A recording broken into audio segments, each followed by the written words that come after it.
যদি বাংলাদেশি ছবি হয় সেটা আমার দেশের লোকে যেন দেখতে পায়। এটা শুধু বাংলাদেশের জন্য না, এটা আমার জন্য ইম্পর্টেন্ট। আজকের ব্রেকিং নিউজ। এবার কলকাতার সুপারস্টার দেবকে নিয়ে যেন সমালোচনার ঝড় উঠেছে ঢালিউড কুইন অপু বিশ্বাসকে নিয়ে। হ্যাঁ বন্ধুরা, অপু বিশ্বাসের সাথে কাজ করার ভাগ্যের ব্যাপার, এমনটাই বললেন দেব।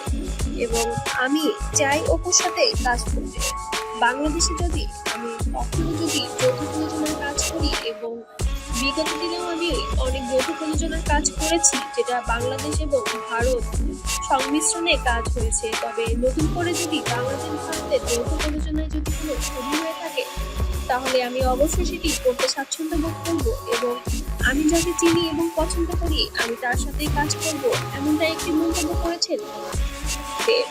তবে দেব কাকে ইঙ্গিত করে বলেছে এটা আমরা ইতিমধ্যে বুঝতে পেরেছি, কারণ অপু বিশ্বাসের ইন্ডিয়াতে আসা যাওয়া বেশ অনেক আগে থেকেই, এবং তার পরিবারের বিভিন্ন মানুষ ওখানে থাকায় দেবদের সঙ্গে তাদের ঘনিষ্ঠ সম্পর্ক রয়েছে।